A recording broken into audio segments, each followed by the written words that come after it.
DogWorks Radio is sponsored by Alaska Dogworks. Check out their website at alaskadogworks.com. Start your day tomorrow with The Daily Dog with Michele Forto, the morning podcast on DogWorks Radio. Apple Podcast reviewer Patty Christensen calls it funny, smart, and filled with all the info I want to know about dogs. I love this show. Wake up with The Daily Dog. Available on DogWorks Radio on Apple Podcasts or wherever you listen to your shows. You are listening to The Daily Dog with your host, Michele Forto. The Daily Dog offers training advice, tips and tricks, and maybe even a book or movie review, too. Hello and welcome to The Daily Dog. We are just back from Podcast Movement. It is the largest podcast conference in the world. We learned so much. We are planning on a bunch of cool things for our show, including a daily live show of The Daily Dog. Think about what you are used to hearing on a morning show on the radio with call-ins, questions and answers, training tips, and maybe even some goofy sound effects. Tell your friends about us and stay tuned to the new and improved Daily Dog.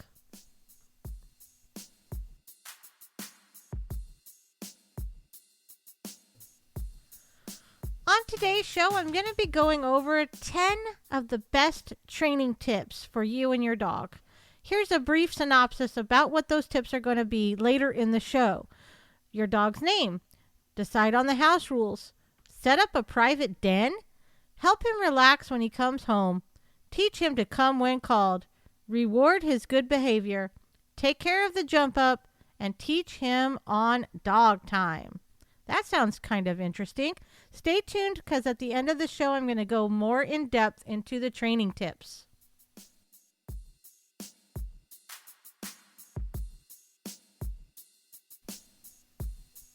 For today's breed of the day, I want to talk to you about a dog named Lassie.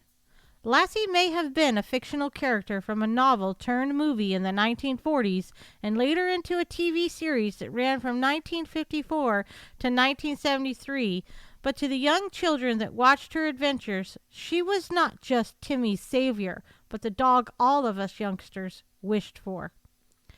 Lassie was one of the first books I read that had a movie and a TV series to correlate it to. Because of the publicity and constant exposure to the post-war era families, the bearded collie became one of the most popular dog breeds around the world. Queen Victoria's deep and abiding love for Scotland made a lasting impact on the collie's history. It was the dog-loving Victoria, during many extended stays at Balmoral Castle on the Scottish Highlands, who popularized the local herding breed among her courtiers and subjects during the second half of the 19th century. Her enthusiasm for collies began the breed's ascent from humble shepherd dog to worldwide canine superstar. It is supposed that the collie's ancestors reached Scotland nearly 2,000 years before Victoria did, brought by the Romans during their conquest of Britain in the first century of the Common Era. Over several centuries, the Roman herding stock was interbred with local dogs. Sometimes, during this long, unwritten history, we can surmise that a stout-hearted sheep-herding dog, recognizable as the collie, came into focus. A prevalent theory holds that the name collie derives from the name of a particular strain of black-faced sheep called collies. The collie enters the written record around 1800, and by the time Victoria discovered the collie later in the century, the breed's now familiar characteristics were set. In 20th century America, author and dog breeder Albert Payson Terhune popularized the breed for generations of eager young readers who thrilled at adventures of the Sunnybank collies. In 1940, British author Eric Knight launched one of the great pop culture franchises of all time with his novel, Lassie, Come Home. Thanks to Knight's books, spin-off movies, and a long-running TV show, Lassie made collies the ideal canine companion of every child's fantasy.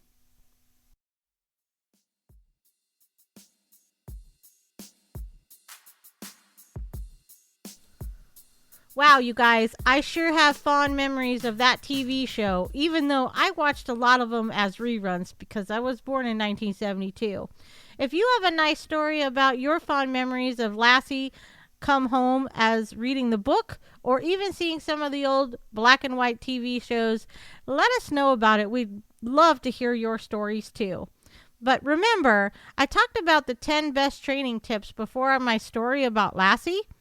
Choose your dog's name wisely, decide on the house rules, set up his private den, help him relax when he comes home, teach him to come when called, reward his good behavior, take care of the jump up, and teach him on dog time. So let's go into those a little bit more. Number 1, choose your dog's name wisely and be respectful of it. Of course you'll want to pick a name for your new puppy or dog that you love, but for the purpose of training, it also helps to consider a short name ending with a strong consonant. This allows you to say his name so that he can always hear it clearly. A strong ending, like Jasper, Jack, Ginger, perks up puppy ears, especially when you place a strong emphasis at the end.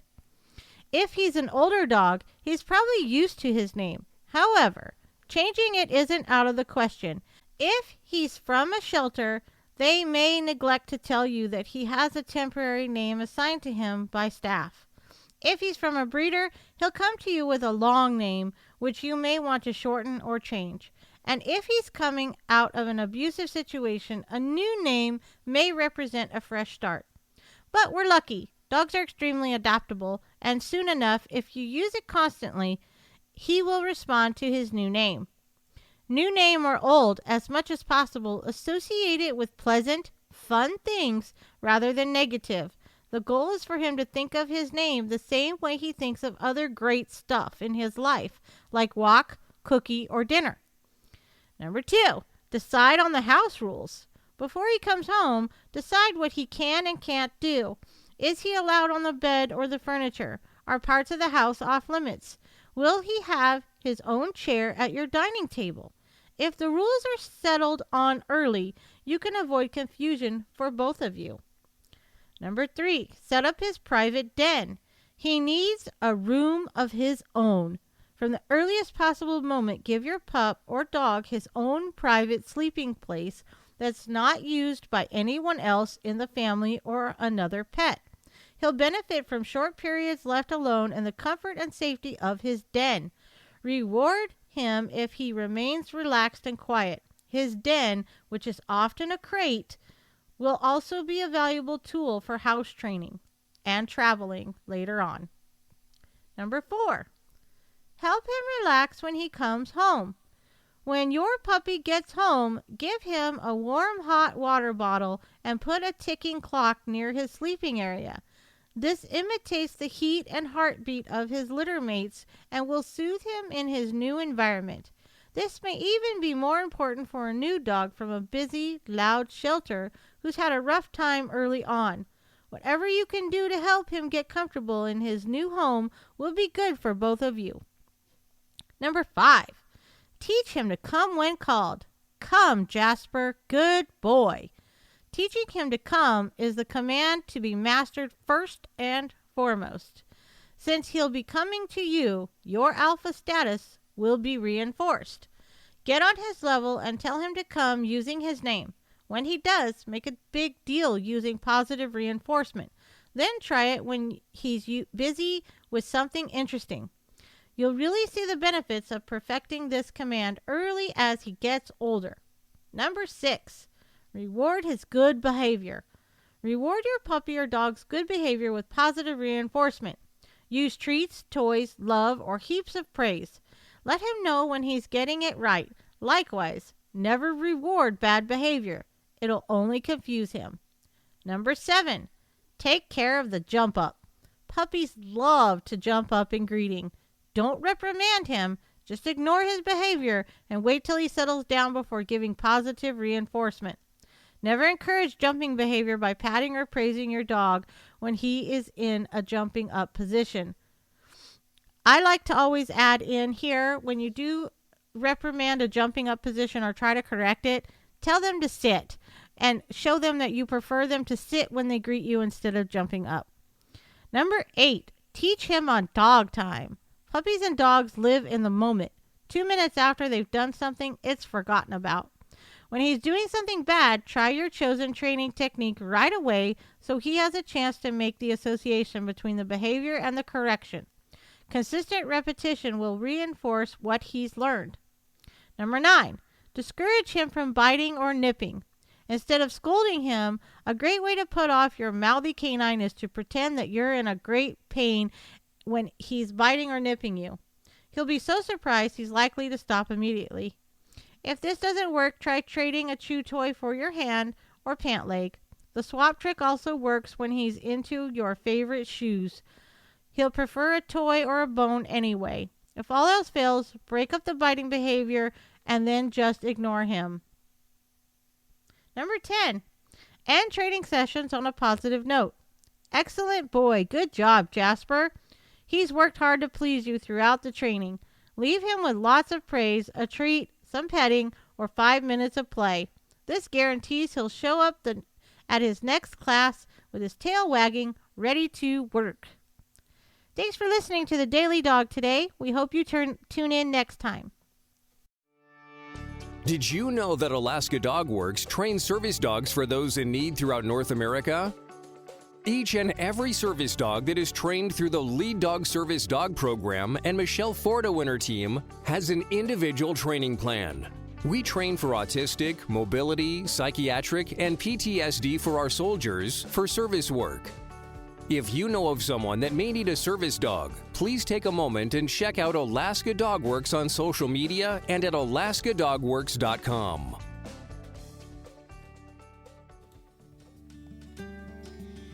If you like our podcast, there are a few things you can do. You can take a couple of minutes and go to Apple Podcasts and leave us a 5-star review. You can also check out all of our DogWorks Radio sponsors and promotions in our show notes. Another thing you can do is go over to Facebook, like our Facebook page, and one last thing, please tell all of your friends by spreading the word about DogWorks Radio. Thank you so much for listening to us. We really appreciate you. DogWorks Radio is produced by Robert Forto. Logo art by Angry Squirrel Studios. DogWorks Radio is produced in conjunction with KVRF 89.7 in Palmer, Alaska. For dog training advice, you can contact Alaska Dog Works at 907-841-1686 or visit their website at alaskadogworks.com. If you have a show idea or would like to be a guest, please contact us by sending an email to live@dogworksradio.com.